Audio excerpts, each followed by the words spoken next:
ఆమోసు గ్రంథము 4వ అధ్యాయం 12వ వచనం. కాబట్టి ఇశ్రాయేలులారా,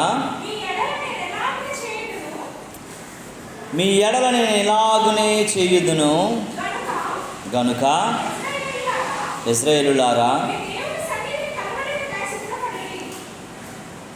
మీ దేవుని సన్నిధిని కనబడుటకై సిద్ధపడుడి. దేవుని నామానికి మహిమ కలుగును గాక. హల్లెలూయా. దేవుని సన్నిధిలో కనబడటానికి మనం ఏమై ఉండాలటండి? సిద్ధపడాలంట. ఈ విషయాన్ని మనము చాలా జాగ్రత్తగా ఆలోచించాలి. ఒకే ఒక విషయంలో సిద్ధపాటు అవసరం లేదు. ఇదే విషయంలోనంటే రక్షణ పొందటానికి సిద్ధపాటు అవసరం లేదు. యేసు ప్రభువు వారికి ఒక ఆయన సువార్త ప్రకటిస్తుంటే, ఇదిగో నీళ్ళు, నాకు వెంటనే బాప్తిజం ఇవ్వమని అడిగాడు. నువ్వు రక్షించబడిన తరువాత మాత్రం సిద్ధపడాలి. అన్ని విషయాలకు కూడా రక్షణకు మాత్రం సిద్ధపాటు లేదు. ఎందుకనంటే రాకడా నేడో రేపో మనకు తెలియదు కనుక, ఎలా ఉంటుందో మనకు అర్థం కాదు కనుక, ఏ స్థితిలో ఉంటుందో మనకు తెలియదు కనుక మనము రక్షణ విషయంలో తప్ప అన్ని విషయాలలో సిద్ధపడే వారంగా ఉండాలంట. ఎందుకనంటే అన్ని విషయాలకి ఒకటే మార్గము, ఒకటే మూలమైనది ఏంటంటే మారు మనస్సు. ఈ మారు మనస్సు అనేది చాలా అవసరము. చాలా ఒకసారి మీకు నేను వాక్యం చెప్పాను, మారు మనస్సు అక్కరలేనటువంటి నీతిమంతులు అనేటువంటి మాట చెప్పాను నేను ఒకరోజు. మీకు నీతిమంతులే కానంటే వాళ్ళకి ఏం అవసరం లేదటండి, మారు మనస్సు అవసరం లేదు. కానీ ఒకే ఒక్క విషయం కొరకు మనం సిద్ధపడాలి. లోకము కోసము, పాపము కోసము, శరీరం కోసము. చూడండి ప్రియులారా, బ్రతుకుచున్న వారముగా ఉన్నాము కనుక దేవుని వైపు మనము తిరగటం కొరకు మారు మనస్సు చాలా అవసరం. దేవుని వైపు మనం తిరగాలంటే మారు మనసు ఒక్కటే తిప్పగలుగుతుంది. మారు మనసు లేకుండా నువ్వు రక్షించబడటము అది అసంభవం. నువ్వు బాప్తిజం చాలామంది నాకు ఇచ్చేయండి బాబు అని అంటారు. ఇచ్చేయండి నేను పొందుకోండి. మారు మనసును పొందకుండా బాప్తిజం పొందుకున్న పెద్ద ప్రతిఫలం లేదు దానికి. ములిగేసినంత మాత్రాన రోజు నువ్వు స్నానం చేసేదానికి మామూలుగా పెద్ద తేడా లేదు బాప్తిజానికి. అందుకే నమ్మి మారు మనసు పొందువాడు ఏమవుతాడటండి? రక్షించబడును అని బైబిల్ చెప్తుంది, మార్కు 16:16 ప్రకారం. నువ్వు నమ్మి రక్షించబడాలంటే నీకు మారు మనసు చాలా అవసరం. మారు మనసు లేకుండా ఎవరు కూడాను పరలోక రాజ్యంలోకి వెళ్ళలేరు. ప్రభువుని సొంత రక్షకుడిగా స్వీకరించలేరు, ఆయన అనుభవించలేరు, పొందుకోలేరని దేవుని వాక్యం చెప్తుంది. దేవుని నామానికి మహిమ కలుగును గాక. హల్లెలూయా. కనుక మనము మారు మనసు చాలా అవసరమని దేవుని వాక్యం చెప్తోంది. కనుక నువ్వు సిద్ధపడే వ్యక్తిగా ఉండాలంట. అందుకే దేవుని వాక్యం ఏం చెప్తా ఉంది? ఈ మాటలు మనం చదివిన మాటలు ఏమని అంటుందండి? మీ దేవుని సన్నిధిని కనబడుటకై మీరు సిద్ధపడండి. దేవుని సన్నిధిలో కనబడాలంటే మనం ఏమై ఉండాలటండి? సిద్ధపడాలి. దేవుని సన్నిధిలో నువ్వు కనబడడానికి సిద్ధపాటు చాలా అవసరం. నువ్వు సిద్ధపాటు లేకపోతే దేవుని సన్నిధిలో కనబడలేవు. దేవుడికి అందరికీ కనబడడానికి అంత ఈజీ కాదండి ప్రియులారా. అందరూ అనుకునేటట్లు అది వస్తుంది, ఇది వస్తుంది, దేవుడు వస్తున్నాడు, ఇవన్నీ కాదు. బాహ్యమైనవి, మనిషి నిర్మించుకునేవి కాదు. దేవుడు ఒక అమరుడైనటువంటి వాడు, ఆత్మస్వరూపి అయినటువంటి వాడు, ఎవరు సమీపించరాని తేజస్సులో ఉన్నటువంటి వాడు. ఆ దేవునిని కలుసుకోవాలనంటే మరో మనసులో ఉన్నోడు కలుసుకోలేడు, మారు మనసు పొందుకున్నోడు మాత్రమే. దేవుని నామానికి మహిమ కలుగునగాక. అందుకే దేవుని వాక్యము బలంగా హెచ్చరిస్తున్నటువంటి మాటలు చాలా జాగ్రత్తగా మనము గమనించాలి. చూడండి, అపోస్తలుల కార్యగ్రంథము 15వ అధ్యాయం 19వ వచనంలో ఒక మాట అంటాడు. గ్రంథకర్త అయినటువంటి అపోస్తలుడు చెప్తున్న మాట 15వ అధ్యాయము 19వ వచనంలో ఈ మాటలా వ్రాయబడి ఉంది. చూడండి పిల్లరా, కాబట్టి అన్య జనులలో నుండి దేవునికి స్తోత్రము కలుగును గాక. అన్యజనులను దేవుని వైపు తిరుగువారంట. ఎవరటండి వాళ్ళు? దేవుని వైపు తిరిగేవారు. నువ్వు ఎవరి వైపు తిరుగుతున్నావు? లోకం వైపు తిరుగుతున్నావా? లోకాశల వైపు తిరుగుతున్నావా? మారు మనసు పొందేవాడు ఎవరి వైపు తిరుగుతాడంటే దేవుని వైపు తిరుగుతాడు. దేవుని నామానికి మహిమ కలుగును గాక. రిపెంటెన్స్కి రిగ్రెటెన్స్కి తేడా ఉంది ప్రియులారా. రిపెంటెన్స్ అంటే ఏంటి? రిగ్రెటింగ్ అంటే ఏంటి? రిగ్రెటింగ్ అంటే ఏంటండి అమ్మా? రిపెంటెంట్ అంటే మారు మనసు పొందటం, మార్పు కలిగి బ్రతకటం, మళ్ళీ దాని వైపు చూడడం. అంటే ఒక ఊరు వెళ్తున్నాం అనుకోండి, మారు మనసు అంటే ఎలాంటిదంటే ఒక ఊరు వెళ్తున్నాం, ప్రయాణం అవుతున్నాం, తూర్పు దిక్కుకి వెళ్తున్నాం. వెళ్తూ వెళ్ళగానే నీకు ఒక ఆలోచన కలిగింది, నేను వెళ్ళే ఊరు, నేను వెళ్ళే మార్గం, నేను వెళ్ళే ప్రయాణం సరైనది కాదని. అప్పుడేం చేస్తూ ఉంటాం? అయినా వెళ్ళిపోతుంటామా? వెళ్ళిపోతుంటామమ్మా? వెళ్ళాం. వెంటనే వెనుదిరిగిపోతాం. మనం వెళ్ళే రోడ్డు కరెక్ట్ కాదని వెనుదిరిగిపోతూ ఉంటాం. నేను మొన్న ఒక ఊరిలో వాక్యం చెప్పడానికి వెళ్ళాను. రామారం అనే ఊరు, తాటిపూడి దగ్గర ఉంది అది, రామారం అనేటువంటి ఊరు. ఆ ఊరు వాక్యం చెప్పడానికి వెళ్తే ఆ రామారం అనేటువంటి 2 ఉన్నాయట అక్కడ, చిన్న రామారం, పెద్ద రామారం. ఎటు వెళ్ళాలో అర్థం కాలేదు నాకు. దాని మధ్యలో 10-15 కిలోమీటర్ల వ్యత్యాసం ఉంది. నేను ఎస్కోటకుండా స్ట్రైట్గా వైజాగ్ నుండి వస్తూ ఉన్నాను. వస్తున్నప్పుడు నాకు ఆయన అడిగాడు, నేను రామారం వెళ్ళాలంటే చిన్న రామారమా పెద్ద రామారం అని అడిగాడు ఆయన నాకు. నేను ఈయనకి ఎవరైతే నాకు ఆహ్వానించాడో ఆయనకి నేను ఫోన్ చేస్తూ ఉన్నాను. ఆయన ఫోన్ అవ్వట్లే, ఆ ఊర్లో సిగ్నల్ ఉండదట. ఆయన మేడెక్కిన తరువాత నాకు ఫోన్ చేయాలంటే ఆ మేడెక్కి ఒక 5 నిమిషాలు నిలబెడితే అప్పుడు 2 పాయింట్లు 3 పాయింట్లు వస్తుందట, మనకు ఫోన్ చేయాలి. తర్వాత మనకు ఫోన్ ఉండదట ఆ ఊర్లో.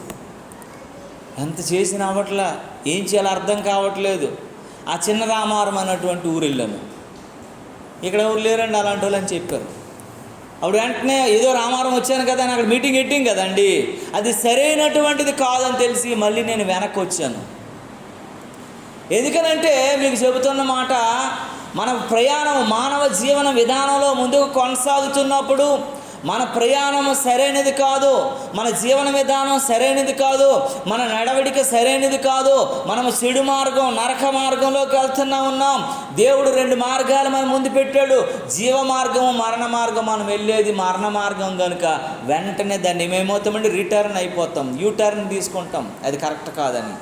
అది జీవ మార్గాన్ని ఎత్తుకున్న అది మారు మనస్సు అయినటువంటి మార్గం. అంటే దేవుని నామానికి మహిమ కలుగును గాక. హల్లెలూయా. దేవుని వైపు తిరుగుచున్నవారు మారు మనసు పొందేవారు అని అంటే ఎటుబడితే అటు తిరిగేవాళ్ళు కాదంట, దేవుని వైపు తిరిగేవారు. మనం ఎక్కడున్నాం, మనం ఏం చేస్తున్నాం? నువ్వు దేవుని వైపు తిరగటానికి సిద్ధపడి లేనటువంటి పరిస్థితిలో ఉంటే నువ్వెవరి వైపో తిరుగుతున్నావు, దేని వైపో తిరుగుతున్నావు అని గుర్తు చేసుకోవాలి. అది లోకం కావచ్చు, సాతానుడు కావచ్చు, నరకం కావచ్చు కాక. అందుకే దేవుని వైపు తిరుగువారని దేవుని వాక్యం హెచ్చరిస్తూ ఉంది. దేవుని నామానికి మహిమ కలుగును గాక. చూడండి ఇక్కడ ఒక మాట 8వ అధ్యాయంలోనే, అపోస్తుల కార్యం 8వ అధ్యాయంలో 13వ వచనంలో ఒక మాట ఉంటుంది ప్రియులారా. 8:13లో ఒక మాట ఉంటుంది. చూడండి ఆ మాటలు ఏమని చెప్తుంది అంటే, అప్పుడు సీమోను కూడా నమ్మి బాప్తిజము పొంది పిలుపును ఎలబాయకుండి సూచక క్రియలను గొప్ప అద్భుతమును జరుగుట చూసి విభ్రాంతి నొందెను. దేవునికి స్తోత్రము కలుగును గాక. ఈ సీమోన్ ఎవరు? బైబిల్లో 2 రకాల 3 రకాల సీమోన్లు ఉన్నారు. ఈ సీమోన్ ఎవరండి? గారిడిగాడని సీమోను. ఆ కాంటాక్స్ట్ పైకి మీరు చదివితే వీడు ఎవడట? గారిడిగాడు అనేటువంటి సీమోనట నమ్మాడంట, బాప్తిజం పొందాడంట. అంటే మారు మనసు లేనివాడు ఎలా ఉంటాడంటే మీకు చెప్పడం కొరకు ఈ మాట చెప్తున్నాను నేను. ఆడు ఏం చేశాడు? చదవండి, అక్కడ ఏమున్నది? నమ్మి బాప్తిజం పొందాడు. ఈ సీమోను, గారిడి సీమోను మామూలుగా పొందలేట. యేసు దేవుడని, యేసు రక్షకుడని, యేసు జీవాధిపతి అని, యేసు పరలోకం ఇస్తాడని నమ్మి బాప్తిజం పొందాడు.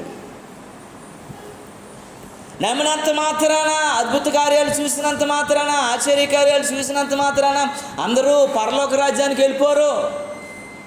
అందరూ పరలోక రాజ్యానికి హక్కుదారులు కాదు. అందరూ పరలోక రాజ్యాన్ని స్వతంత్రించుకోలేరు. అందరూ పరలోక రాజ్యాన్ని పొందుకోలేరు, ప్రవేశించలేరు అని దేవుని వాక్యం చెప్తా ఉంది. ఆయన గురించి కొంచెం ముందుకెళ్తా అంటే చూడండి ఒక మాట. మార్కు సువార్త 16:16 ప్రకారం ఏంటంటే, అందరూ తీయొద్దండి, జాన్స్ ఒకదాన్ని తీయమ్మ చాలు, నువ్వు చదువు. అది 16:16 ప్రకారం ఏంటంటే, చదువమ్మా. నమ్మి బాప్తిజం పొందువాడు నమ్మని వారికి శిక్ష విధించి. ఇక్కడ నమ్మాడు, బాప్తిజం పొందాడు అంటే ఏమనుకుంటారు, వాళ్ళందరూ రక్షించబడ్డారని అనుకుంటారు మార్కు 16:16 ప్రకారం. కానీ ఇక్కడ గాలిడి సీమోను కూడా ఏం చేశాడమ్మా? నమ్మాడు, బాప్తిజం కూడా పొందాడు.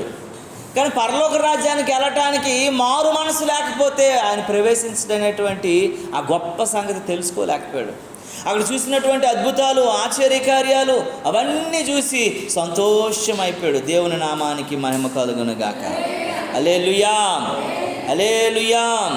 కనుక మనం చాలా జాగ్రత్తగా జ్ఞాపకం చేసుకోవాలి. గాలిడి సీమోను నమ్మాడు, బాప్తిజం పొందాడు, కానీ మారు మనసు లేదు. చూడండి ఆ 8వ అధ్యాయంలో 21, 22 వచనాలు చదివితే ఆయన గురించి ఏమని చెప్తుందనంటే, నీ హృదయమును దేవుని ఎదుట సరైనది కాదు కనుక ఈ కార్యమందు నువ్వు పాలు పంపులకు లేవు. కాబట్టి ఈ నీ చెడితనమును మానుకొని మారు మనస్సు నొంది ప్రభువును వేడుకొనుము. ఒకవేళ నీ హృదయాలోచనలు క్షమించబడవచ్చు. అతని గురించి వ్రాసాడు ఈ మాటలు. నీవు నీ హృదయమును దేవుని ఎదుట ఎలగలేదటమ్మా, సరైనది, నీ మనస్సు సరిగా లేదు. నీ మనసు సరిగా లేదు. సరైనటువంటి మనసు కానప్పుడు నువ్వు నమ్మొచ్చు, కానీ నీకు మారు మనసు పొందుకోలేవు. నువ్వు నమ్మినంత మాత్రాన, బాప్తిజం పొందినంత మాత్రాన నువ్వు పరలోక రాజ్యానికి చేరే హక్కుదారుడు కానేరడు ఎప్పుడు కూడా. కనుకనే దేవుని వాక్యం చెప్తుంది, నీ చెడుతనమును మానుకొని మారు మనసు పొందాలంట. దేవునికి స్తోత్రం కలుగును గాక. అది ఏదైనా కావచ్చు గాక. కొంతమంది వాళ్ళు తాగరు, వాళ్ళు ఏ చెడు వ్యసనాలు ఉండవు, అలా అసలు ఏమీ ఉండవు, కానీ వాళ్ళకి ఒక జబ్బు ఉంటుంది. వీళ్ళ మీద వాళ్ళ మీద ఏదో ఒకటి చెప్పుకుని ఉంటారు వాళ్ళు. అది కూడా మారు మనసు లేని తనమే. కొంటిగాను మాటలు యెహోవాకి అసహ్యము ఏయము అని రాసింది. అవి కలహానికి కారణం అంట. ప్రేమ లేని మనుషులు వాళ్ళు. నిజంగా నువ్వు ప్రేమిస్తే నీ సహోదరిని, నీ ప్రేమ ఆప్యాయతలు కలిగి ఉంటే, నువ్వు మారు మనసు పొందుంటే నీ సహోదరి కొరకు నువ్వేం చేస్తావు?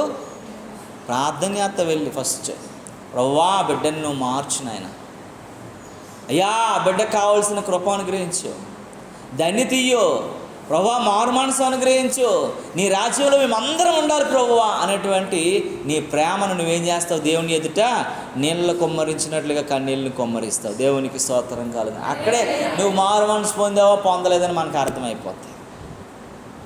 ఇక్కడ అంటాడు, ఆయన నమ్మాడు, మారు మనసు పొందాడు. నమ్మాడు, ఏం పొందాడండి? బాప్తిజం పొందాడు 13 ప్రకారంగా. కానీ ఇక్కడికి వచ్చేసరికి అంటాడు, దేవుడు అంటాడు, నీ హృదయము దేవుని ఎదుట ఎలాగ ఉందటమ్మా? సరైనది కాదు. నీ హృదయం బాగలే. అందుకే హృదయ శుద్ధి గలవారు ధన్యులు, వారు దేవుణ్ణి చూస్తారు. ఇర్మియా అంటాడు కదా, హృదయం అన్నిటికంటే మోసకరమైనది, అది ఘోరమైన దానిని దేవుడు ఒక్కడ మాత్రమే గ్రహించగలడు, ఎవ్వడు గ్రహించలేడు. ఎందుకంటే మనం గ్రహించేవి ఏం గ్రహిస్తాము? మంచి బట్టలు వేసుకున్నారా, మంచి బంగారం వేసుకున్నారా, మంచి కారులో వచ్చారా, మంచి ఇల్లు కట్టుకున్నారా, మంచి సామాన్లు పెట్టుకున్నారా, మంచిగా జీవనం కలిగి ఉన్నారా, మంచి జీవన విధానం కొనసాగిస్తున్నారా, లగ్జరీగా బ్రతుకుతారు, ఇవే మనం చూసేది కదా. అంతే కదా. ఏం చూస్తామమ్మా? బాహ్యంగా కనబడేవే చూస్తాం కదా మనం. అంతరంగికంగా దేవుడు మాత్రమే చూస్తాడు. అందుకే నాకు ఈ మాట నాకు చాలా చాలా బాగా అనిపిస్తుందంట. నరుల చెడుతనము దేవుడు ఆకాశము నుండి చూసి సంతాపపడినని బైబిల్లో రాశాం. మనిషి బయటికి బాగున్నాడు కానీ లోపల ఏమైపోయిందట, చెడిపోయాడంట మనిషి. ఇశ్రాయేలీయులకు ఏమి లేదటండి, తెలివి లేదు, చెడిపోయారు, పాడైపోయారు. దేవుని వాక్యం చెప్తా ఉంది, దేవుడు మాట్లాడతాడు, నీ హృదయము దేవుని ఎదుట సరిగా లేదు, దేవునికి ఇష్టమైనదిగా లేదు. హృదయ శుద్ధి చేసుకోవాలి, బాగు చేసుకోవాలి. అది ఘోరమైన వ్యాధి గలది, దాన్ని ఎవడు గ్రహించలేడు కనుక నువ్వు దేవుని ఎదుట నీకు దేవునికి హృదయంతోనే సంబంధం కనుక మారు మనసు పొందాలంట, సరైనది కాదు కనుక అంటాడు. కాబట్టి నీ చెడుతనమును విడిచిపెట్టి మారు మనసునందు. అప్పుడు ఒకవేళ దేవుడు కనికరించవచ్చేమో, అప్పుడు ఒకవేళ దేవుడు కాపాడొచ్చేమో, ఒకవేళ దేవుడు నీవు క్షమించబడొచ్చేమో, గ్యారంటీ లేదు. ఒకవేళ మారు చూసారా, ఏసావు క్షమించబడ్డాడు, క్షమించబడలేదా? ఎంత మొత్తుకుంటున్నాడండి. ఏబ్రిల్కి రాసిన పత్రికలో ఆ మాట ఉంటుంది. కొట్టుకున్నాడు 13వ అధ్యాయంలో, బుర్ర బాదుకున్నాడు. కానీ ఏసావు ఏం చేయలేకపోయాడండి, క్షమించబడలేకపోయాడు, పశ్చాత్తాపడ్డాడు, ప్రాయశ్చిత్తం పడ్డాడు, కన్నీళ్లు కార్చాడు. ఎంత క్షమాపణ కలిగిన దేవుడు కూడా నీలాంటి భ్రష్టుడు వ్యభిచారి ఉండకపోతే మంచిదేమో అని దేవుడే తేల్చి పడేశాడు. కొన్నిసార్లు క్షమించాడు దేవుడు. ఎన్నిసార్లు దేవుడు క్షమించేశాడు, అయినా నువ్వు మీరిపోయావు, ఇక క్షమించరాని పాపం చేసావు. కాబట్టి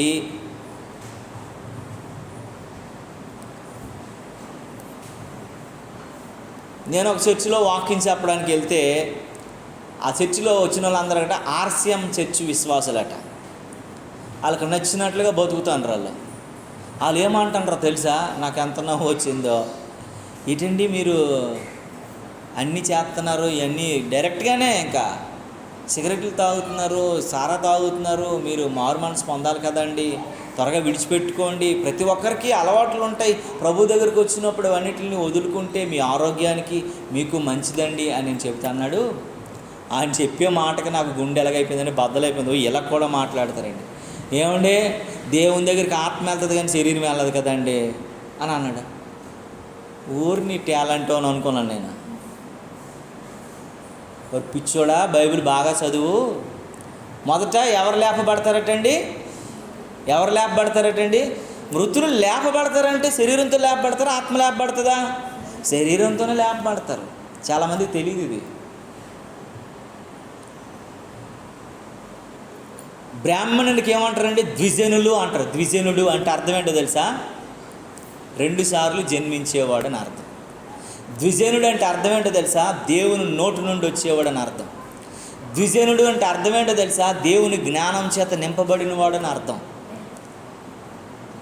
పిల్లకెట్టుకున్నంత మాత్రాన లేకపోతే పంచి కట్టుకున్నంత మాత్రం ద్విజనులు కారు. క్రైస్తవులు మాత్రమే ద్విజనులు. ఎందుకంటే వాళ్ళు ఎన్నిసార్లు జన్మిస్తారండి, 2 సార్లు జన్మిస్తారు. ఆత్మ మూలంగాను శారీరక మూలముగాను జన్మించే వాళ్ళం మనము ద్విజను, నిజమైనటువంటి వారు. మనము దేవుని నోటి నుండి వచ్చాం, దేవుని చేతి నుండి వచ్చాం, మనం దేవుని వాక్కు నుండి వచ్చాం కదండి. దేవుడు జీవాయువు ఓదగా మనము జీవాత్మయ్యాము.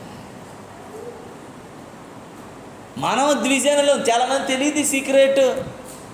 ఎవడు పెడతాడు కాదు, అది వేషం మాత్రమే.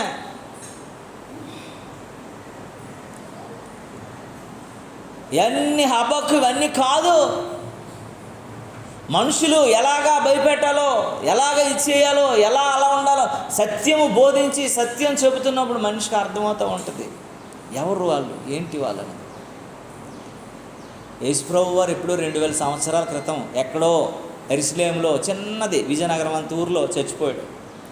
ఈరోజు ప్రపంచం అంతా కూడా ఆయన్ని ఆరాధిస్తుంది.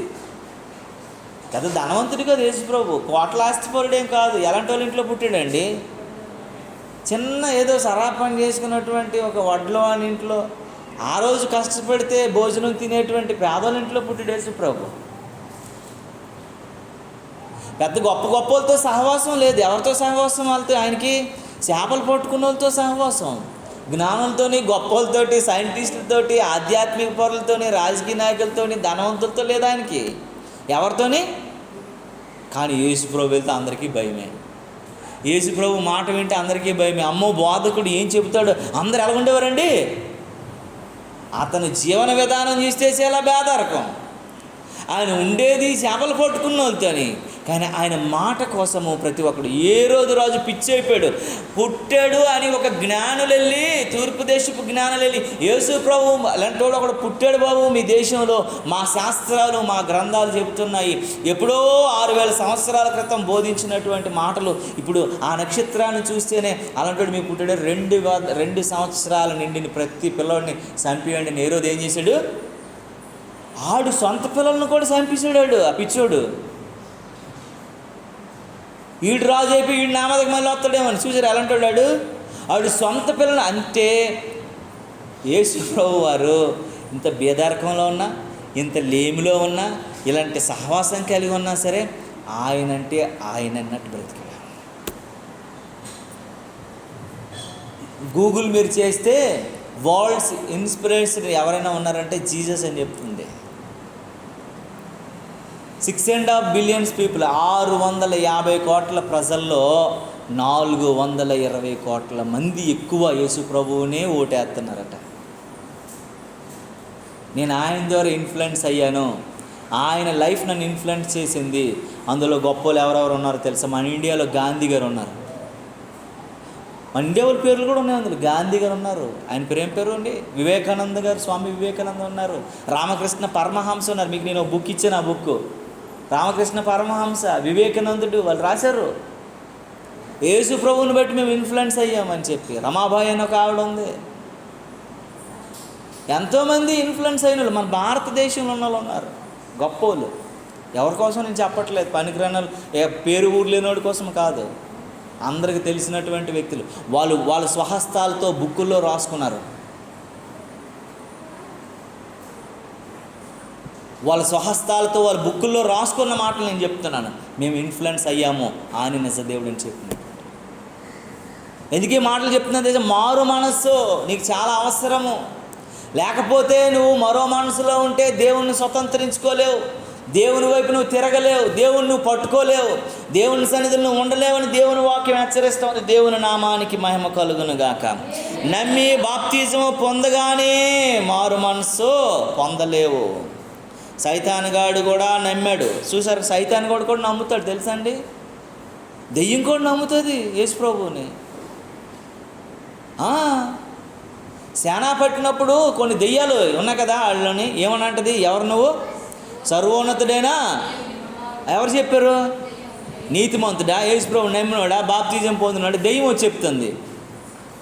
సర్వోన్నతుడైన దేవుని కుమారుడు నాతో నీకు ఏం పని అంటే యేసు ప్రభుని చూడగానే ఎవరో వాళ్ళకి తెలిసిపోయింది, దెయ్యాలకు కూడా అన్న.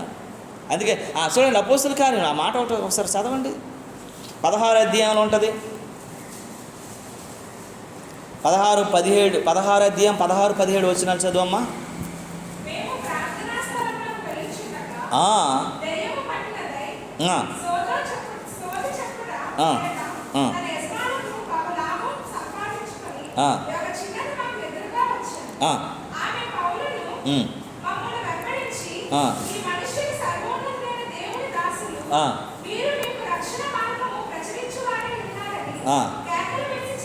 చాలండి. సరే 17 వచ్చిన చదివావు కదా, చాలు అంతవరకు. ఇక్కడ ఎవరమ్మా పాప? దెయ్యము పట్టి అని చూడండి, ఆ మాట ఏముంది? దెయ్యము పెట్టినదై సోది చెప్పుట. చాలామంది మీద పడుతుంటారు కదా దెయ్యము, అమ్మా అని చెప్పేసి, అది సోది చెప్తుందంట. ఏమని చెప్తుందంట? ఆ యజమానునికి ఎవడైతే సోది చెప్పి డబ్బులు సంపాదించుకుంటున్నాడో వాడు యజమానుడికి చాలా లాభం సంపాదించే వ్యక్తి ఆ దెయ్యం పట్టిన అమ్మాయి. ఆ చెబుతూ వీళ్ళని చూడగానే ఏమని చెప్పిందటమ్మా? ఆమె పౌలును మమ్మను వెంబడించి ఈ మనుష్యులను సర్వోన్నతుడైన దేవుని దాసులని మీరు మీకు రక్షణ మార్గము ప్రచురించువారై ఉన్నారని కేకలేసిందంట. ఎవరు చెప్తున్నారా మాటలు? దెయ్యం చెప్తుంది. అరే దేవుడిని దెయ్యం కూడా నమ్ముతుంది. ఎవడైనా నమ్మొచ్చుగాక, కానీ మారు మనసు కావాలి. దెయ్యం కూడా తెలుసు వీరిని మీరు మాటలు మీరు నమ్మితే మీరు రక్షణ పొందుతారని చెప్తుంది. సువార్త చెప్తుంది. అది దెయ్యం ఏం చెప్తుందమ్మా? సువార్త చెప్తుంది. సువార్త చెప్పిన వాళ్ళందరూ భక్తులు కాదు, అందులో కూడా కొంతమంది దెయ్యాలు ఉంటారు. రాంగ్ బోధ. ఈ మధ్య ఏదో పేరట భూలోక మాతో ఏ మాతో అని చెప్పేసి ఒకడు వచ్చినారు, ఏదో మాత అట. అది యేసుప్రభు మాటలే చెప్తారు, బైబిలే చెప్తారు. రాంగ్ బోధ. ఇలాంటివన్నీ మనం పరలోక మాత, ఇవన్నీ మనం నమ్మేయకూడదు. మన రక్షణ మనం కోల్పోతాం. ఈ దెయ్యం కూడా చెబుతుంది, ఏమని చెప్తుందండి, ఆయన సర్వోన్నతుడైన దేవుని సేవకులు, వాళ్ళు మీకు రక్షణను గురించి బోధిస్తారు, మీరు నమ్మితే మీరు రక్షించబడతారని చెప్తా ఉంది. కానీ అది మాత్రం ఏమవట్లేదు. మారు మనసు పొందట్లా, ఆమె రక్షణ పొందట్లా, బాప్తిజం పొందట్లా. ఆ యజమానుడికి కూడా మంచి డబ్బులు ఇస్తూ ఉంది, నువ్వు సోది చెప్పో ప్రజలను మోసం చేయని చెప్తున్నాడు. ఆడికి బాగుంది, ఆమెకి బాగుంది. కానీ దేవుని సేవకులు కనబడగానే వాళ్ళ మాటలు వింటే మీకు రక్షణ అని చెప్తాం. దేవునికి స్తోత్రం కలుగునుగా. హల్లెలూయా. సైతాను కూడా బాగా సువార్తను ప్రకటిస్తాడు, దెయ్యములు కూడా సువార్తను ప్రకటిస్తాయి. దేవుని కూడా సర్వవంతుడు కుమారుని చెబుతూ ఉంటారు. కానీ ప్రియులారా, మన జీవితాల్లో మనం దేవుణ్ణి ఆశ్రయించే వారంగా, అటు ఆయన వైపు తిరిగే వారంగా, మారు మనసు పొందే వారంగా మనం ఉండాలని దేవుని వాక్యం మనల్ని హెచ్చరిస్తూ ఉంది. దేవునికి స్తోత్రము కలుగునుగాక. ఈరోజు మనం ఏంటంటే చాలా టేక్ ఇట్ ఈజీగా తీసుకుంటున్నాం ప్రతిదాన్ని కూడా. బాప్తిజం పొందేసాంలే, ప్రభురాత్రి భోజనం తినేస్తున్నాంలే, మారు మనస్సు లేకపోతే నువ్వెన్ని చేసినా అది వేస్ట్ అని దేవుని వాక్యం చెప్తా ఉంది. ద్విజుడు అని అంటే మాట మనం జ్ఞాపకం చేసుకున్నాం కదా. అంటే ద్విజుడు అంటే ఏంటమ్మా, 2 జన్మలు కలిగిన మాట. ఇది నేను చెప్పే మాట కాదు, యాకోబు రాసిన పత్రికలో కూడా ఈ మాట మనకు కనబడుతుంది. యాకోబు రాసిన పత్రికలో 1వ అధ్యాయం 18వ వచనంలో మీరు చూస్తే భక్తుడైనటువంటి యాకోబు చెప్తాడు ఈ మాట. ఒకసారి చదవండి ఆ మాటని.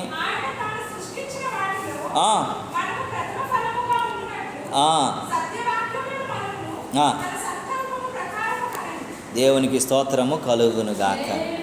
సత్యవాక్యము వలన తన సంకల్పము ప్రకారం మనల్ని కన్నాడంట. మన తల్లిదండ్రుల నుంచి ఒక జన్మ మనం ఎత్తితే సత్యవాక్యంతో, దేవుని మాటతో ఇంకొక జన్మలోకి మనం వచ్చాం.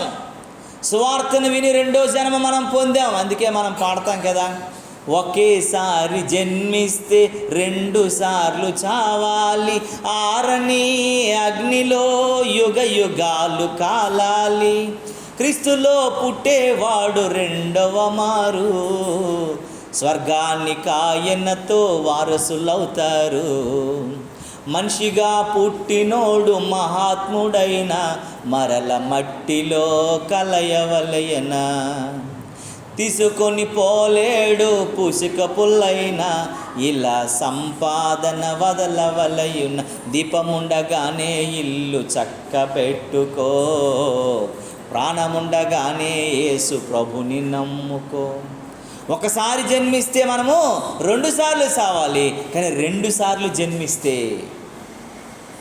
పరలోక రాజ్యంలో ప్రభువుతో ఆనందిస్తాం. అది ద్విజనుడనంటే 2 సార్లు జన్మించేవాడు.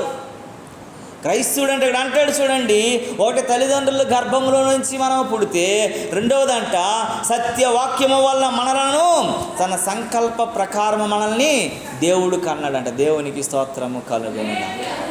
అందరూ దేవుని సంకల్పంలో ఉండరండి. కృష్ణారావు గారు ఉన్నారు, వాళ్ళ బ్రదర్స్ అందరూ దేవుని సంకల్పంలోనికి లేరు. దేవుడికి ఒక్కరినే, ఎవరు అది అరుదది, అందరూ సెలెక్ట్ అయిపోరు కదా. పిలువబడిన వారు అనేక మంది, ఏర్పాట్లు ఉన్న వాళ్ళు కొందరే. పరలోక రాజ్యం కూడా సరిపోవాలి కదండి, అందరిని తీసుకెళ్ళిపోతే ఎలాగవుతుంది? విలువైన దానికి ఇప్పుడు ఒక రోజు కేకలేయగలిగిన దినం వస్తుంది, ఒకరోజు అంగలార్చే దినం వస్తుంది. నేను కూడా వచ్చేస్తాను అని కేకలేసే దినం వస్తుంది. ధనవంతుడు ఎలాగైతే కేకలేసాడో, అయ్యా నా యొక్క జనులందరూ చచ్చిపోతున్నారు, నా బంధువులు చచ్చిపోతున్నారు, నరకానికి వచ్చేస్తారు, ఈ బాధని తట్టుకోలేక ఎవరినో పంపించి సువార్త ప్రకటించో అని గుండెలు బాదుకుంటున్నాడు. ఆ దినం నేడో రేపో రాబోతుంది. ఇప్పుడు మనల్ని చూడగానే పిచ్చోళ్ళలాగా అందరూ మాట్లాడతారు, యేసుప్రభుని నమ్మేసేవిట్రా, యేసుప్రభుని నమ్ముకొని పెట్టమ్మా, అయ్యో మనం అన్నీ ఏమైపోయామ్మా అనేటువంటి మాట్లాడేవాళ్ళు చాలామంది ఉంటారు. కానీ ఒక రోజు వచ్చినప్పుడు ఆ ఎత్తబడే దినంలోకి వచ్చినప్పుడు అందరూ విడవబడిపోతుంటే, నువ్వు వెళ్ళిపోతుంటే దేవుని రాజ్యంలోనికి, ఆ నరకంలో కొట్టుమిట్లాడుతుంటే ఎన్నిసార్లు చెప్పినా వినలేదు, ఎన్నిసార్లు మొరపెట్టుకున్నా వినలేదు, ఎన్నిసార్లు అంగలార్చినా వినలేదు. అయ్యో నేను తప్పించుకున్నాను, ఏదైనా అవకాశం ఉంటే నేను వచ్చేటట్లు చూడండి బాబా అని మొర్రపెట్టుకునే దినాలు రాకముందేనంట మనం మారు మనసు పొందాలంట. దేవునికి స్తోత్రము కలుగును. దేవుడు మనల్ని 2 మార్లు ఆయన వాక్యంతో కన్నాడు. దేవునికి స్తోత్రము కలుగునుగా. ఆ సువార్త మన గుండెలోనికి చేరబట్టి, ఆ హృదయంలోనికి చేరబట్టి, ఆ మనస్సులో మనం ఆ మాటను పెట్టుకోబట్టి ఆ మనస్సు మనల్ని ఏకీభవించి నడిపించిందని దేవుని వాక్యం చెప్తుంది. దేవుని నామానికి మహిమ కలుగును గాక. కనుక నీవు నేను మనము ప్రభు బల దగ్గరికి వచ్చేసరికి ఈరోజు మనం చాలా జాగ్రత్తగా జ్ఞాపకం చేసుకోవాలా. మనకు సిద్ధపాటు చాలా కావాలా. దేవుని శరీరాన్ని తీసుకునేటప్పుడు, దేవుని రక్తాన్ని తీసుకునేటప్పుడు, దేవుని శరీరంలో మనం ఉన్నప్పుడు మనకు సిద్ధపాటు చాలా అవసరమని దేవుని వాక్యం హెచ్చరిస్తూ ఉంది. సిద్ధపాటు చాలా అవసరమని దేవుని వాక్యం చెప్తూ ఉంది. ఎవరు పడతాలు కాదు, మనం ద్విజనులము, 2 సార్లు కనబడిన వారము, 2 సార్లు మనము దేవుని చేత ఏర్పాటు చేయబడిన వారము, 2 సార్లు దేవుని రక్తంలో కడగబడినటువంటి వారము. కనుక మనం ఎలా ఉండాలటండి?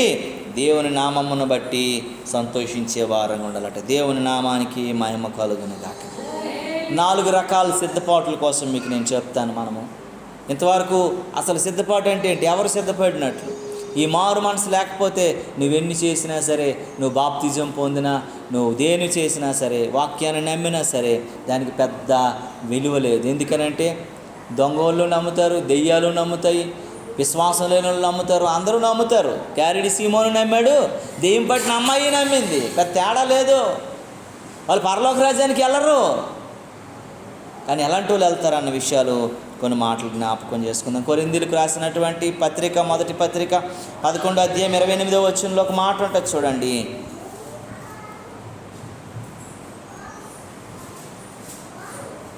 కొరింథీయులకు రాసిన పత్రిక, మొదటి పత్రిక, త్వరగా 11. కాబట్టి ప్రతి మనుషుడు తనను తను ఏం చేసుకోవాలంటే పరీక్షించుకునవలెను. దేవునికి స్తోత్రం కలుగునుగా. ప్రతి మనిషి సిద్ధపాటులో మొట్టమొదటి మెట్టు ఏంటంటే స్వపరీక్ష, ఎగ్జామినేషన్, సెల్ఫ్ ఎగ్జామినేషన్. స్వపరీక్ష చాలా అవసరం. సొంతగానే నిన్ను పరీక్షించుకోవాలా. నా లోటుపాట్లు ఏంటో నాకు తెలుసు. నా అంతరంగికంగా నేను తప్పు చేస్తున్నానేమో, నేను అబద్ధ సాక్ష్యం పలుకుతున్నానేమో, నా వలన ఎవరైనా హింసించబడుతున్నారేమో, నా వలన ఎవరైనా దూషించబడుతున్నారేమో, ఎవరి హృదయాలను నేను గాయపరిచానేమో, ఎవరికైనా సరే నేను అన్యాయంగా నేను ఉన్నానేమో అని మనల్ని మనం ఏం చేసుకోవాలటండి? స్వపరీక్ష చేసుకునేటువంటి వారంగా ఉండాలట. దేవునికి స్తోత్రము కలుగునుగా. హల్లెలూయా. చూడండి, చాలా జాగ్రత్తగా ఆలోచించాలి. నా బ్రతుకు ఎలాగుంది, నా మాట ఎలా ఉంది, నా ప్రవర్తన ఎలా ఉంది, నా తలంపులు ఎలా ఉన్నాయి అని పదే సార్లు మనల్ని మనము పరిశీలన చేసుకోవాలి, పరీక్షించుకోవాలని దేవుని వాక్యం చెప్తా ఉంది. నా బ్రతుకు దేవుని వాక్యానికి సరిపడేటట్టుందా? నా జీవితం దేవుని వాక్యానికి సరిపడేటట్టుందా? నా తలంపులు దేవుని వాక్యానికి సరిపడేటట్టుందా? నా అన్నీ మనల్ని మనం ఏం చేసుకోవాలంటే పరిశీలన చేసుకునే వారంగా ఉండాలంట. దేవుని నామానికి మహిమ కలుగును గాక. హల్లెలూయా, హల్లెలూయా. కనుక నీవు నేను మనము అలా ఉన్నామో లేదో జ్ఞాపకం చేసుకోవాలి. అలా ఉన్నామో లేదు. ఏలియా మన వంటి మనుష్యుడే అని రాసి ఉంటుంది యాకోబు పత్రికలో 5:17-18. ఏలియా మన వంటి మనుషుడే, మనలాంటోడే, కానీ మనలాగా జీవించలేదు ఆయన, మనలాగా లేడు ఆయన, మనలాంటి బ్రతకలేదు ఆయన, మనకు నచ్చినట్లు ఆయన లేడు ఆయన. అలా దేవుని స్వరూపంలోనికి మార్చబడ్డాడు. దేవుని చిత్తం. ఏలియా మన వంటి స్వభావం గల మనుషుడే, వర్షింపకుండానట్లు అతను ఆసక్తితో ప్రార్థించగా 3.5 సంవత్సరముల వరకు భూమి మీద వర్షింపలేదు. 18 వచనం అంటాడు, అతడు మరలా ప్రార్థించగా ఆకాశము వర్షించెను, భూమి తన ఫలం ఇచ్చెను. దేవునికి ఏలియా మనలాంటి మనిషి. మరి నువ్వు చేస్తే ఎందుకు కావట్లేదు? నేను చేస్తే ఎందుకు అవ్వట్లేదు?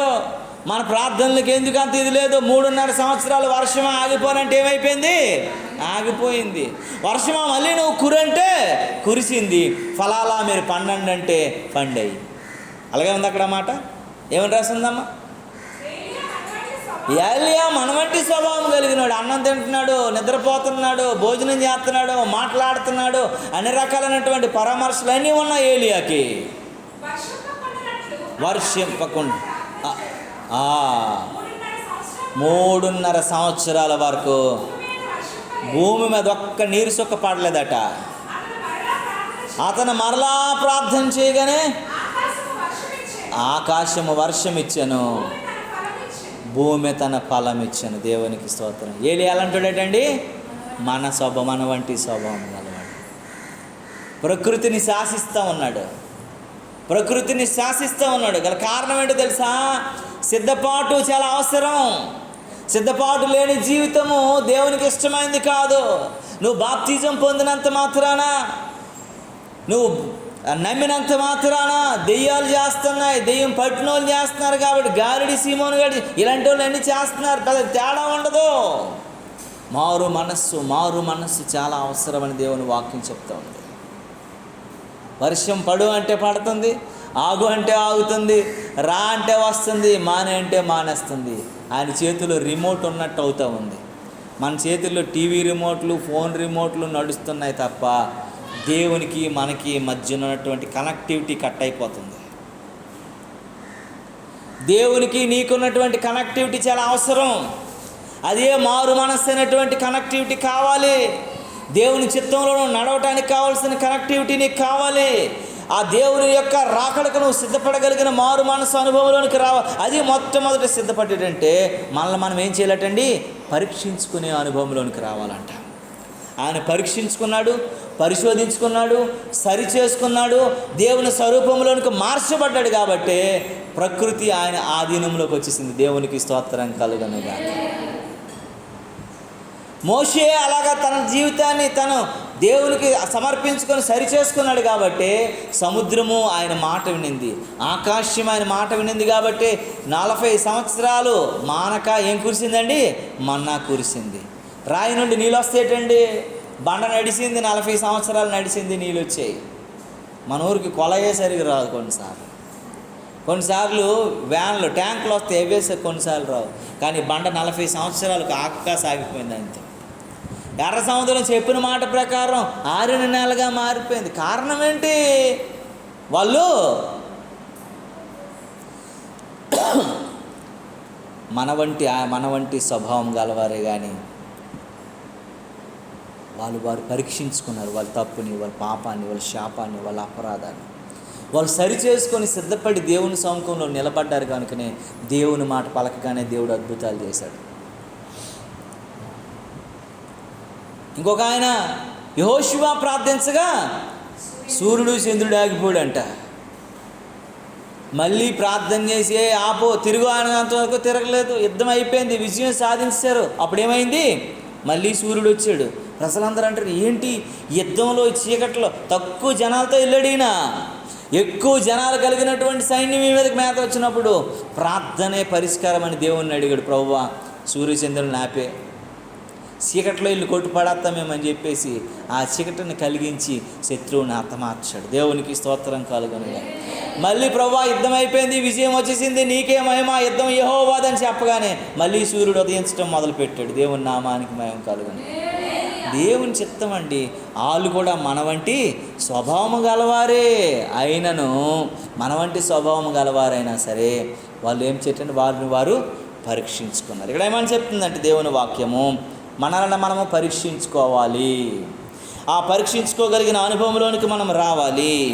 మన శరీరము చూడండి, మన శరీరము బలమైనటువంటి ఆత్మ బలహీన పరిస్థితి చేతనే మనమాట అనేకమైనటువంటి తప్పులకి లోనైపోతాము.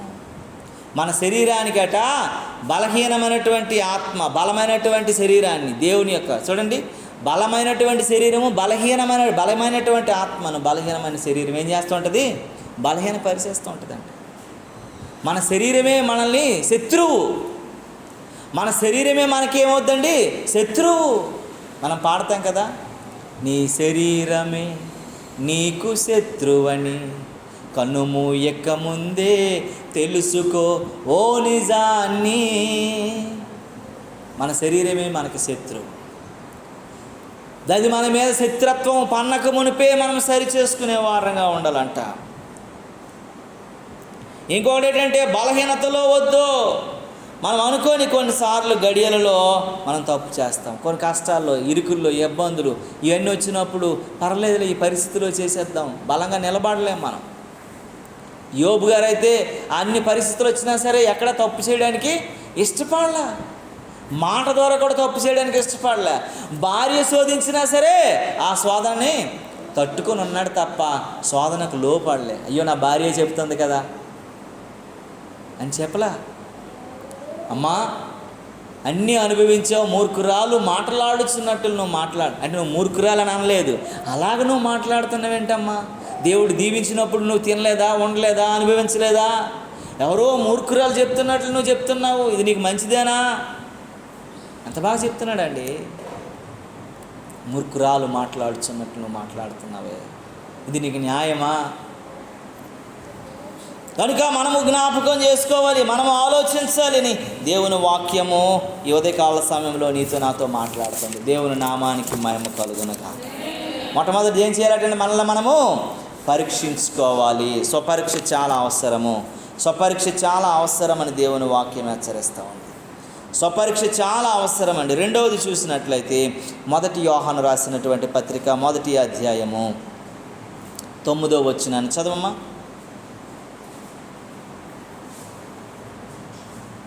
1 యోహాను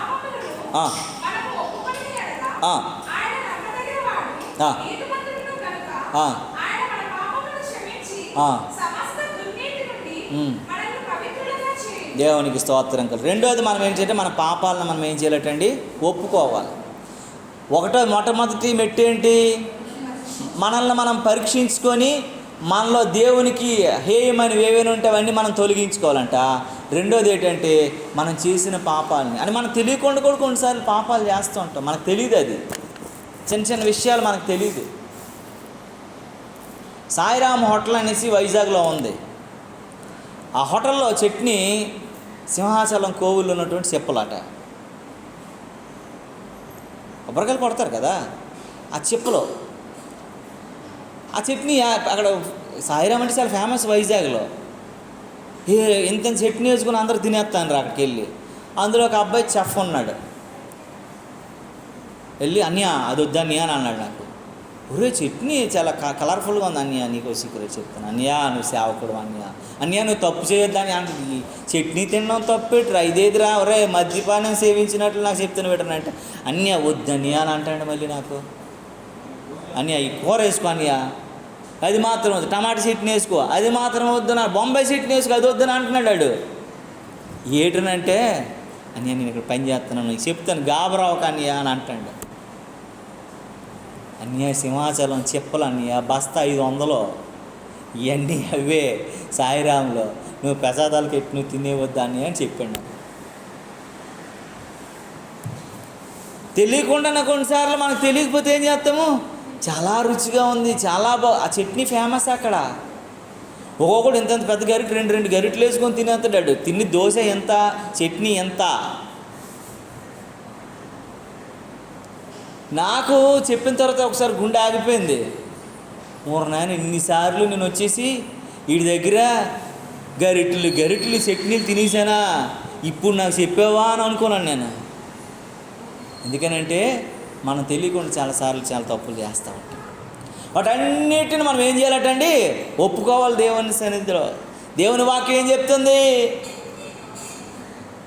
ఝాన్సీ అటు ప్రసంగం కాదు, ఇటు దేవుని వాక్యం ఏం చెప్తుంది? మన పాపములను మనం ఒప్పుకొని ఎడలా ఆయన నమ్మదగిన వాడు కనుక మనల్ని క్షమిస్తాడు. మనలో ఉన్న ప్రతి దుర్నీతి, ప్రతి చెడు, ప్రతి చెత్తనంతటిని తీసేస్తాడంట. దేవునికి స్తోత్రం కలుగునుగా. నేను మనల్ని మనం ఒప్పుకోవాలా, మనల్ని మనం ఒప్పుకునే అనుభవంలోనికి రావాలా. చాలాసార్లు ఒప్పుకోక మనం ఏం చేస్తూ ఉంటామో కప్పుకుంటూ ఉంటామని, అది ఎక్కువైపోద్ది. కొంచెం ఉన్నప్పుడే ఒప్పుకోవాలా. ఒప్పుకుంటే ఏం చేస్తాం, తప్పును ఒప్పుకుంటే దేవుడు క్షమించబడతాం. అది మనుషుల వలనైనా, అది దేవుని వలనైనా సరే. కప్పుకునేటువంటి పని చేయకూడదు. ఏ విషయంలో కూడా ఒప్పుకోవాలా. మొట్టమొదటి నువ్వు స్వపరీక్ష చేసుకోతే నీకు మంచిది. రెండో మెట్లో మనం ఒప్పుకోవాలంటే, ప్రతి విషయంలో మనం ఒప్పుకోవాలంటే దేవునికి స్తోత్రము కలుగునుగా. ప్రతిదీ దేవునికి అప్పగించుకోవాలా. ప్రతి విషయాన్ని ఒప్పుకుంటూ ముందుకు కొనసాగాల. మనలో ఏ మాంద్యం, ఏ చెడు, ఏ కుళ్ళు, ఏ కపటం, ఏ అసూయ, ఏదైనా వ్యతిరేకత ఉన్నా సరే, ప్రభువా ఇవన్నీ నేను తప్పులు చేస్తున్నాను ప్రభువా అని ఒప్పుకోవటం కొరకు నువ్వు సిద్ధపడాలంటే దేవునికి స్తోత్రం కలుగునుగా.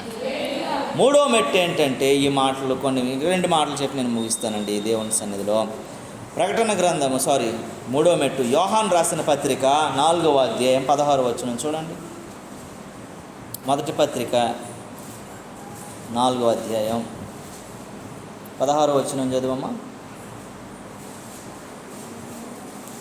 మన ఎడల దేవునికి ఉన్న ప్రేమను మనం ఎరిగిన వారమై దానిని నమ్ముకొనుచున్నాము.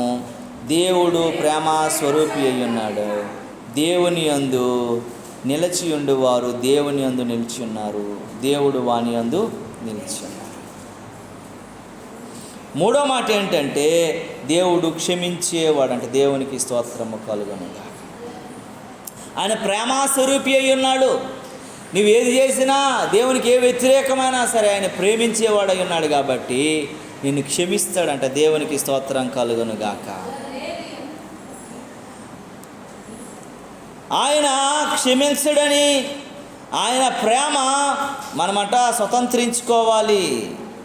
ఆయన మన ఎడల ఉన్నతమైనటువంటి ప్రేమ మనం ఎరిగిన వారమై ఉండి, దేవుడు ఎందుకంటే ప్రేమాస్వరూపి అయి ఉన్నాడని దేవుని వాక్యం చెప్తా ఉంది. దేవుడు ప్రేమాస్వరూపి, మనల్ని క్షమిస్తాడు. అయ్యో నేను ఎంత పాపం చేశాను, ఎంత తప్పు చేశాను, అయ్యో నా జీవితం ఇంక అయిపోయింది అన్నటువంటి నిస్సాయితలు ఉండకూడదు. నువ్వు పరీక్షించుకొని ఒప్పుకుంటే ఆయన నిన్ను క్షమించడానికి ఆయన సిద్ధమై ఉన్నాడు. ఆయన ప్రేమాస్వరూపి అయి ఉన్నాడు. దేవునికి స్తోత్రం కలుగునుగాక. హల్లెలూయా, హల్లెలూయా. ఆయన ప్రేమాస్వరూపి అయి ఉన్నాడు. యేసన్న గారి దగ్గరికి నేను కొద్ది రోజులు అక్కడ ఉన్నప్పుడు, యేసన్న గారికి ఏం చేస్తాడంటే ఆయన పనిష్మెంట్ చాలా భయంకరంగా ఉంటాయి. కొంతమంది అక్కడ ఉంటే, ఈ రమేష్ అన్నని విజయవాడలో సేవ చేస్తుంటారు.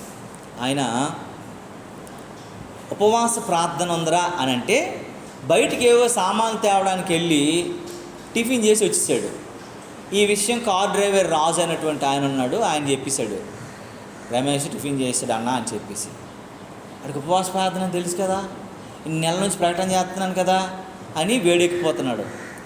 ఆయన మధ్య సీట్లో కూర్చుంటాడు. ముందు నేను కూర్చున్నాను, రాజు అన్న డ్రైవింగ్ చేస్తున్నాడు. వెనకాలన్నమాట ఈ రమేష్ అన్న, జాన్ వెస్లీ అన్న, మేమందరం ప్రయాణం చేసి వెళ్తుంటే కరెక్ట్గా ఆ మీటింగ్కి ఇంకా 15 కిలోమీటర్ల దూరం ఉందని సరే కారు ఆపమన్నాడు. ఆపరా రాజు అని అన్నాడు. కారు ఆపాడని, రమేష్ పర్సు అన్నీ ఉన్నాయా, అవన్నీ అక్కడ ఇచ్చేసి దిగరే, చిన్న పని ఉందిరా, నీకు పని అప్పగిస్తాను, నేను ఒకటి ఇస్తానని అన్నాడు. సీరియస్గా అన్న చెప్పాడు కదా, దిగిపోడిన. దిగిపోయిన తర్వాత దిగి ఇలా డోర్ వేయరా అని అన్నాడు. వేసిన వెంటనే కారు తీసిరా అని చెప్పాడు. వెళ్ళిపోయాం మేము మీటింగ్ దగ్గరికి. అతనికి ఎక్కడికి వెళ్ళాలో తెలీదు, ఏం చెయ్యాలో తెలీదు. మీటింగ్ దగ్గరికి వచ్చిన తర్వాత ఇప్పుడు 6 గంటల మీటింగ్ స్టార్ట్ అయిపోయింది. అన్నకి 7:30కి వాక్యం ఇచ్చారు. యేసన్న గారు కూర్చొని 2.5 గంటలు వాక్యం చెప్పేసరికి వచ్చాడు. నెమ్మదిగా ఈయన వచ్చేసరికి తిన్న 4 ఇడ్లీలు 2 దోశలు అరిగిపోయాయి అని అన్నాడు. నాకైతే ఒక్కసారి, నేను కొత్త వెళ్ళినాం అప్పుడు, 15 కిలోమీటర్లు 15 అంటే మేము ఒక అరగంట ప్రయాణం, పావుగంట ప్రయాణం చేసాము కారులో. తిరిగిన 4 ఇడ్లీలు 2 దోశలు అయిపోయాయనేసి అప్పుడు చెప్తున్నాడు ఆయన. ఏడుస్తున్నా, సారీ అన్న, ఈ చెత్త మాటలే నాకు చెప్పవద్దు, దేవుని సముఖంకి వెళ్ళి ప్రార్థన చేసుకున్నాను. ఆ స్టేజ్ కిందకి వెళ్ళి మీటింగ్ అయిపోయింది. యేసన్న గారు అందరికి ప్రార్థన, అయినా ఆయన ప్రార్థన నుంచి బయటికి రాకుండా ప్రార్థన చేస్తూనే ఉన్నాడు.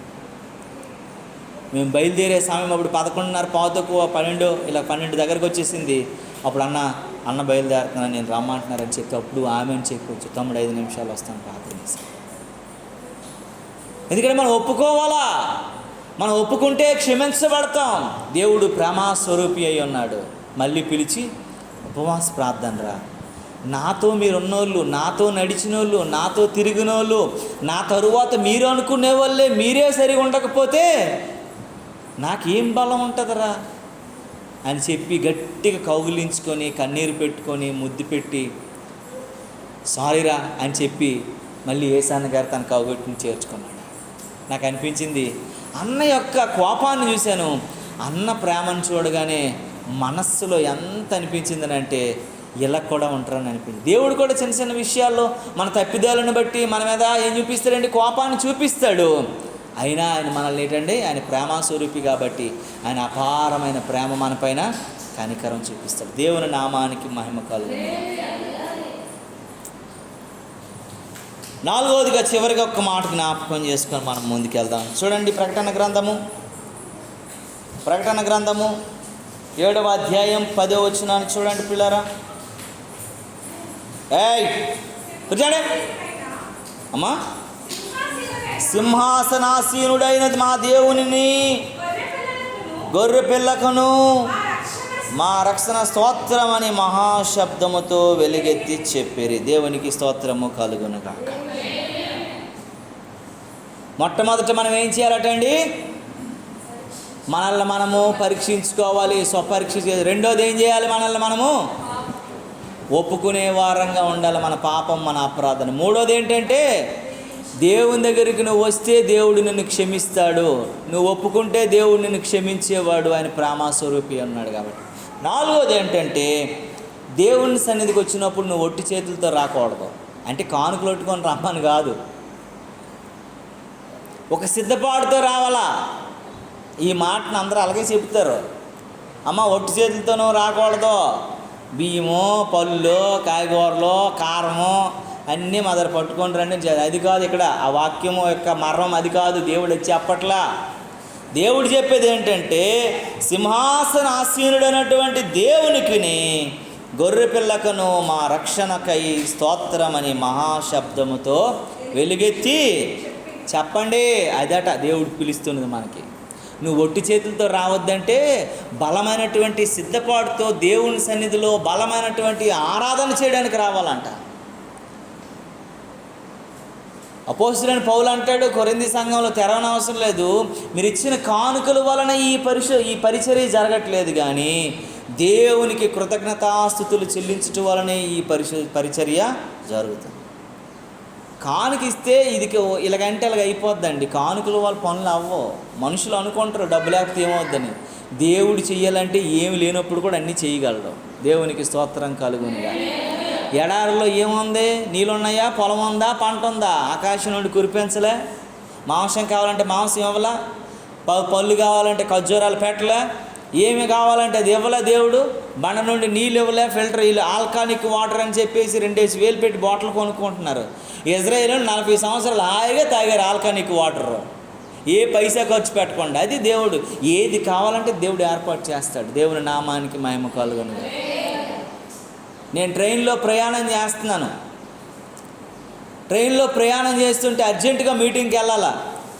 నేను బయలుదేరి ఆ మీటింగ్కి వెళ్ళడానికి వెళ్ళాను.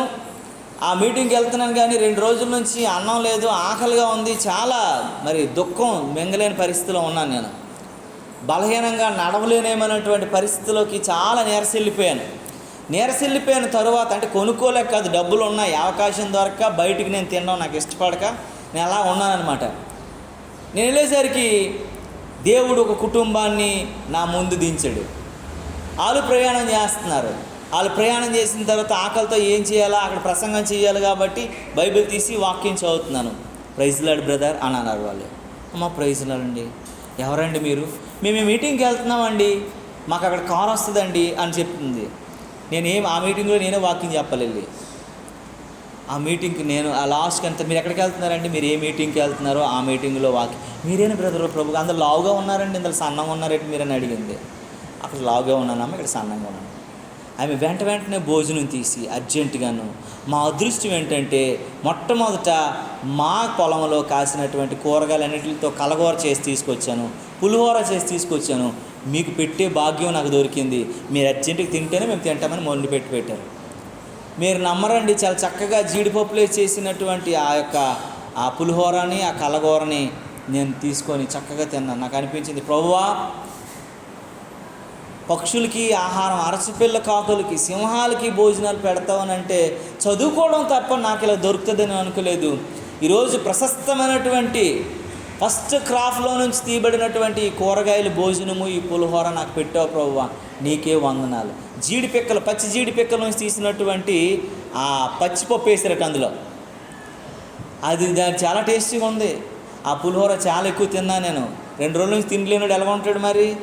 బాగా తిని సంతృప్తిగా, అమ్మ చాలా వందనాలు తల్లి అన్నాను. మళ్ళీ నేను అక్కడ దిగిన తర్వాత కారులో నన్ను కూర్చుని పెట్టి ఆ మీటింగ్ వరకు తీసుకెళ్ళి ఆ పిలిచిన పాస్టర్ గారు చెప్పింది, అయ్యా పాస్టర్ గారు మాతో వస్తున్నారు, మేము తీసుకొస్తాం, మీరు భయపడొద్దు, అధైర్యపడొద్దు, సమయానికి మేము చేరుతామని చెప్పాం. నువ్వేదైనా దేవునికి నువ్వు విన్నవించుకుంటే, దేవునికి కృతజ్ఞత కలిగి ఉంటే, దేవుడు నీకు ఆటోమేటిక్గా అన్నీ ఏర్పాటు చేస్తాడు. దేవుని నామానికి మహిమ కలుగును గాక. అదే డబ్బులుంటే పనులు అవుతాయి అనడానికి అది అసంభవం, అది కాదు. ఏమీ లేనప్పుడు కూడా అన్నీ జరిగిస్తాడు దేవుడు. దేవుని నామానికి మహిమ కలుగును గాక. అందుకే దేవుని వాక్యం ఏం చెప్తుందనంటే, సింహాసనాసీనుడైనటువంటి దేవునికి నువ్వేం చెల్లించాలటండి? ఆరాధన చేసే వ్యక్తిగా స్తుతి నీ నోట ఉండాలంట. రక్షణను గూర్చిన ఉత్సాహ సునాదం నీ కుటుంబంలో వినిపించాలా. అలాంటి సిద్ధపాటుతోనూ ఉండాలి తప్ప ఈ రకమైన భయంకరం మనం 500 కానుకేయాల, 2000 కానుక, ఈ సిద్ధపాటుతో వచ్చామనుకో, దేవుడు ముష్టోడు, ఎత్తుకునేవాడు కాదు, దండుకునేవాడు కాదు. దేవుడు ఏమీ బెగరు కాదు. ఆయన దగ్గర సర్వ సంపదలు ఏమై ఉన్నాయటండి? గుప్తములు అయి ఉన్నాయి. బోల్డ్ సెదలు పట్టినంత ఉంది ఆయన దగ్గర. ఆయనకు నువ్వు ఇచ్చి ఆయన ఏమీ సంతోషపట్టలేవు. అందుకే యోవేలు గ్రంథంలో అని అంటాడు కదా, ఏమి తెచ్చి నన్ను నువ్వు దర్శించగలవు. ఆయన ఏమి తెచ్చి నువ్వు దర్శించేస్తావట? వేలాది పొట్టేలునా, వేలాది నదులంత విస్తారమైన తైలాన్నా, ఏమిచ్చి నువ్వు నన్ను దర్శిస్తావు? ఆ స్థితిని నేను కోరుకుంటున్నాను కదా, ఆ ఆరాధన నేను దాన్ని సిద్ధపడి నువ్వు రావాలంటే దేవుని సన్నిధి. బలమైన ఆరాధన, గుండెలు బాదుకున్న ఆరాధన, దేవుని సముఖంలో దేవుని యొక్క సింహాసనం, గడప కమ్ములు, పునాదులు వణుకుపోయే ఆరాధన చేయగలిగిన సిద్ధపాటుతో మనం రావాలంటే దేవునికి స్తోత్రం కలుగును గాక. పరిశుద్ధుడు పరిశుద్ధుడు పరిశుద్ధుడు అని నిత్యము దూతలతో కొనియాడబడుచున్న నా యేసయ్యా, వందనం ప్రభు వందనం, వందనం ప్రభు వందనం. గడప కమ్ముల పునాదులు వణికినట్లుగా దేవుని సముఖంలో ఆరాధన చేయటానికి కెరూపులతో పాటు, స్వరూపులతో పాటు, దూత సమూహంతో పాటు, 24 పెద్దలతో పాటు ఆరాధించగలిగి దేవుని నామాన్ని మహిమపరచగలిగిన సిద్ధపాటుతో నువ్వు రావాలంట. అలాంటి సిద్ధపాటు కావాలి దేవుని సన్నిధిలో. దేవునికి స్తోత్రం కలుగును గాక. సిద్ధపాటు అంటే అందుకే మీరు దేవుని సన్నిధికి, దేవుని మందిరముకి వెళ్ళడానికి మీరు సిద్ధపాటు కలిగి రండి అని అంటున్నాడు. ఇష్టం వచ్చినట్లు రావడం కాదు, ఇష్టం వచ్చినట్లు ఉండటం కాదు. అప్పుడు దేవుడు నిన్ను దీవిస్తాడు, దేవుడు నిన్ను ఉన్నతంగా ఉంచుతాడు, నీ బ్రతుకును మారుస్తాడు. మొట్టమొదటి ఏంటండి? మనల్ని మనము పరీక్షించుకోవాలి, స్వపరీక్ష. రెండవది మనము ఒప్పుకోవాలా. మూడవది ఏంటంటే, నిన్ను ఏది ఒప్పుకొని దేవుని సముఖంలో కనబడితే ఆయన ప్రేమస్వరూపి అని దేవుడు కనుక నిన్ను క్షమిస్తాడు, నువ్వు క్షమించబడతావు. నాలుగవది నీ సిద్ధపాటు ఎలా ఉండాలనంటే, దేవుని బలమైన ఆరాధన చేయడానికి, దూతల సమూహంతో పాటు కలిపి ఆరాధన చేయటానికి, ఆయన యొక్క పరలోక రాజ్యంలో నీ ఆరాధన వినబడినట్లుగా ఆరాధించగలిగినటువంటి గొప్ప అద్భుత ఆరాధన చేసే వ్యక్తిగా ఉండాలంట. అలా చేయటానికి మనము సిద్ధపడడానికి ప్రయత్నించాలా. ప్రార్థనాపూర్వకంగా సిద్ధపడే వారం ఉండాలని దేవుడి కొద్ది మాటలు మన వెనుకడిలో దీవించునుగాక. ఆమేన్. ప్రార్థనలోకి వెళ్దాం ప్రియులారా.